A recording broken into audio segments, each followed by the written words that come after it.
For this Transmediale project, there was a whole group of Austrian artists coming to Berlin, because we do portraits about artists, early artists in electronic media, and living artists also. So we did 2 portraits from one writer from Vienna, who is Liesl Uyvari, and the other is not from Vienna. The other was a portrait about a musician and composer, Rebecca Wilson. And those 2 artists also appeared in the performance after the lecture. I did, together with Seppo Gründler, a portrait about Mary Ellen Bute, who was a filmmaker in the 30s in America. And the second part of our work here was the performance. And in this performance, I was working with Elisabeth Shimana and Lena Golovasheva from Moscow. She's a dancer. The piece is called 4:3, 4:3, and is using the theremin technology. Lev Terman, who invented the theremin, the first electronic instrument, also invented a device for dancers called the terpsiton, which was an antenna behind the dancer who should make music with the body. Which not really worked. And we now are using an antenna, and the antenna is fixed above the dancer. So when the dancer is on the ground, far away from the antenna, you can hear the flute as it sounds, as I play it.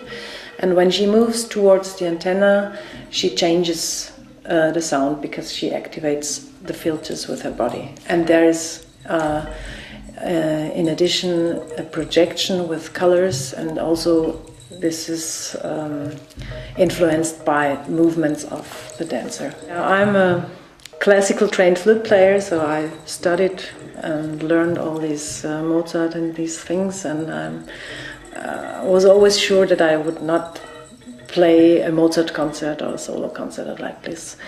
First, I was working together with composers and finding out lots of contemporary techniques and how to play the flute. And in the last 25 years, many flute players and composers developed new techniques for using this instrument. And the next step has been to listen to electronic music and use amplification. And there is a friend of mine, a trumpet player, Franz Hautzinger, who in the late 90s started to use the microphone inside the trumpet, which is quite easy, because with a trumpet you can just go above and move away. And I liked very much the way he could use the instrument then when the microphone was inside. And I was thinking about trying this with the flute also, but which was not really easy, because the flute is quite thin. So when you put the microphone inside, you do have problems with feedbacks. I really do have a very tiny, small microphone, and I can put it inside of the flute and play lots of really small things and use all the colors of the air and of the wave, which you won't hear without amplification. I'm not using any effects. It's not, because it's not interesting for me to, during a performance, to press buttons or pedals or something. I want to play the instrument and really only use amplification. It needs time to develop all the colors you can find inside of the instrument. And you can hear really tiny movements with the lips, with the tongue. There was, after the performance of the Transmediale, there was one musician telling me that he had the feeling that he would hear my lungs really from inside the body.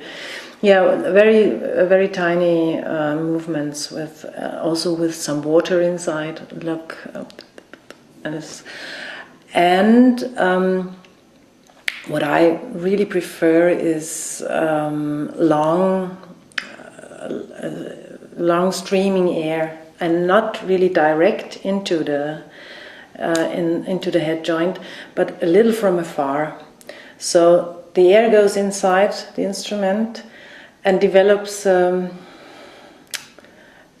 colors. You won't hear if you play like, and you get very soft atmospheres with really many colors. And what I do now is I was using a normal flute, and last year I got a bass flute. It was an instrument that was built for me with some extra keys and some devices also to hold it, because it's quite thick and heavy, and so it's a flute really that goes round here because it's long.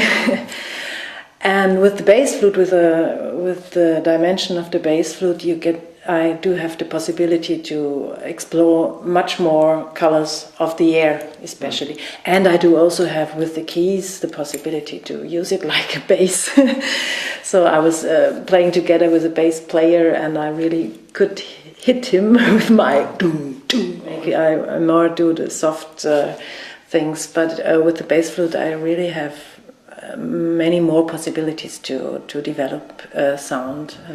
And when I decided to use the amplification, it was important for me not to work with effects.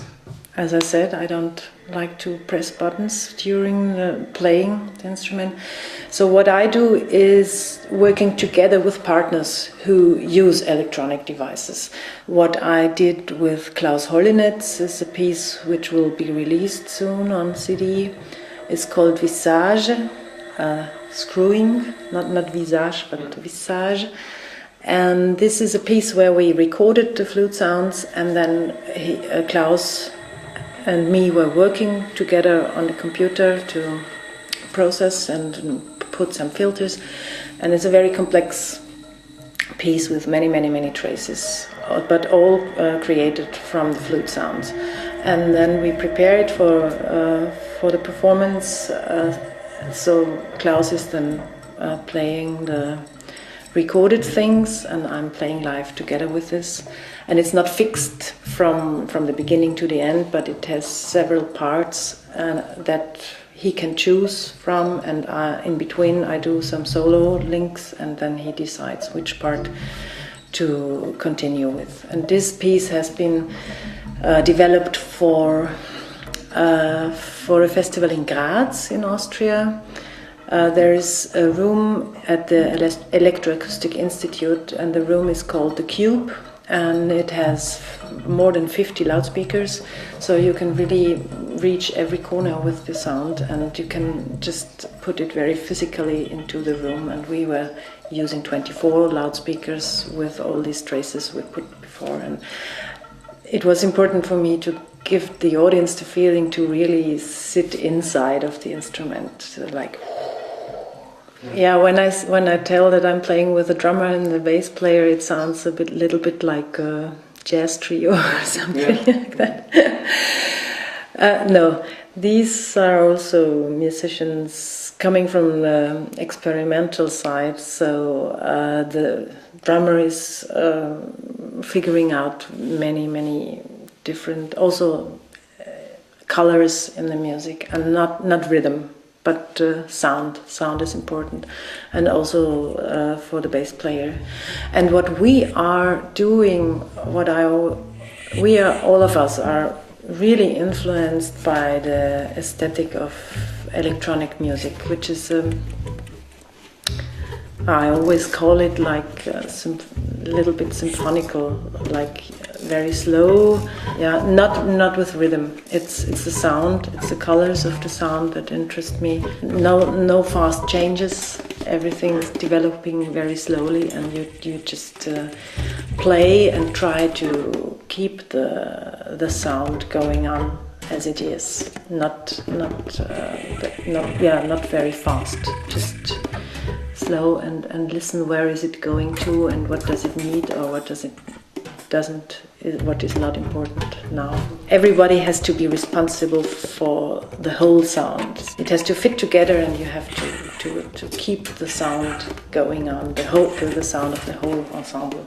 If it's 2 persons or 10 persons, it's just this, to find this special sound of the ensemble at this time in this room and to keep it going on.